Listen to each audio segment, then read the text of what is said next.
الحمد لله وكفى وسلام على عباده الذين اصطفى.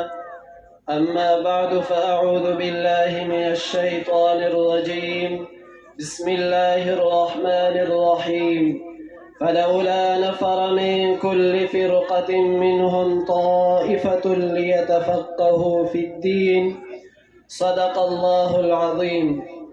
وقال النبي صلى الله عليه وسلم: العلماء ورثة الأنبياء، او كما قال علیہ الصلاۃ والسلام۔ کچھ اہل ستم، کچھ اہل حشم میں خانہ گرانے آئے تھے، دہلیز کو چوم کر چھوڑ دیا، دیکھا کہ یہ پتھر باری ہے، زخموں سے بدن گلزار سہی تم اپنی شکستہ تیر گنو، خود اہل ترکش کہہ دیں گے یہ بازی کس نے ہاری ہے۔ معزز و مکرم صدر مجلس، معزز علماء کرام، طلباء عظام اور دور دراز سے تشریف لائے ہوئے مہمانان گرامی، السلام علیکم ورحمۃ اللہ وبرکاتہ۔ آج کے اس پروقار تقریب میں بندے کو جس موضوع پر لب کشائی کا موقع ملا ہے، اس کا عنوان ہے دینی مدارس کا معاشرتی کردار۔ سامعین ذی وقار، دینی مدارس کا کردار معاشرے میں کسی سے مخفی نہیں، بلکہ یہ بات روز روشن کی طرح واضح ہے کہ دینی مدارس نے ہر قدم پہ معاشرے کی اصلاح و رہنمائی کی ہے۔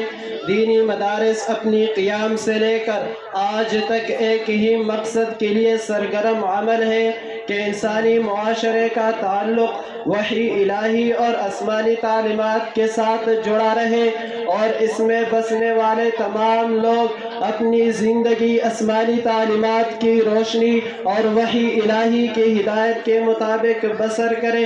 یہ بات نئی نہیں ہے، بلکہ ہمیشہ سے چلی آ رہی ہے کہ جب تک انسانی معاشرہ رہے گا یہ کشمکش چلتی رہے گی۔ سامعین محترم، ایسے حالات میں میرے مدرسے نے انسانیت کو خالق حقیقی سے ملایا اور انسانیت کو تعلیم کی زیور سے آراستہ کیا، قرآن و سنت کی تعلیم کی اشاعت کو فروغ دیا۔ میرے مدرسے نے عام مسلمانوں کے عقائد، اخلاق، عبادات اور مذہبی کردار کا تحفظ کیا اور دین کے ساتھ ان کا عملی رشتہ قائم کیا۔ میرے مدرسے نے اسلام کے خاندانی نظام تہذیب و ثقافت کی حفاظت کی اور ہر دور میں دینی رہنمائی کے لیے رجال کار فراہم کر کے یہ ثابت کیا کہ دینی مدارس معاشرے میں جز لا ينفکو کی حیثیت رکھتے ہیں۔ سامعین ذی وقار، پھر بھی ہمیں نہ اپنوں نے چھوڑا اور نہ غیروں نے، اور ہم پر الزامات کی پوچھاڑ کر کے ہماری خود مختاری کو چھیننا چاہا اور کہا کہ دینی مدارس معاشرے کو ترقی کی راہ پر گامزن کرنے کی بجائے پسپائی کی طرف لے جا رہے ہیں۔ تو آج میں آپ لوگوں کی وساطت سے ان نادار قوتوں کو یہ بات سمجھانا چاہتا ہوں کہ ہاں دینی مدارس پر اس الزام کا میں منکر نہیں، بلکہ اس الزام کو دینی مدارس کے کندھوں پر اٹھا کر اس کو باعث فخر بھی سمجھتا ہوں، کیونکہ جس مغربی تہذیب و تمدن کی بات آپ کرتے ہیں ہم کو وہ تہذیب ہی قبول نہیں، اور جو تہذیب خدا کی ناراضگی کا سبب بنے اور جس تہذیب کا منطقی نتیجہ اخلاق کی آوارگی ہوگی اور جس تہذیب کا مقصد ہی عذاب الہی کو پکار کر دعوت دینے کے سوا کچھ نہ ہو،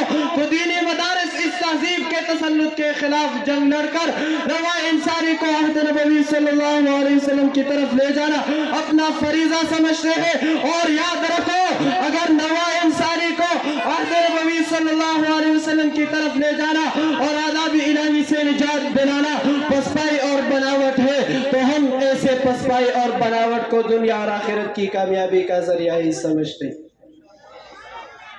سامعین محترم، دوسرا اعتراض یہ اٹھایا جا رہا ہے کہ دینی مدارس معاشرے کو رجال کار فراہم نہیں کرتے، بلکہ اس کے افراد کا معاشرے میں کوئی کردار نہیں۔ سب سے پہلے تو میرے خیال میں ان نادانوں کو تاریخ کے اوراق پہ نظر دہرانا چاہیے کہ جب بھی معاشرے کو کسی مرد قلندر کی ضرورت پڑی تو میرے مدرسے نے حضرت شاہ ولی اللہ محدث دہلوی رحمہ اللہ کو پیش کیا، اور جب بھی معاشرہ ایک عظیم حکیم کا محتاج ہوا تو میرے مدرسے نے حکیم الامت حضرت مولانا قاسم نانوتوی رحمہ اللہ کو پیش کیا، اور جب بھی معاشرے کو کسی مبلغ کی پیاس لگی تو میرے مدرسے نے مبلغ اسلام حضرت مولانا الیاس رحمہ اللہ کو پیش کیا۔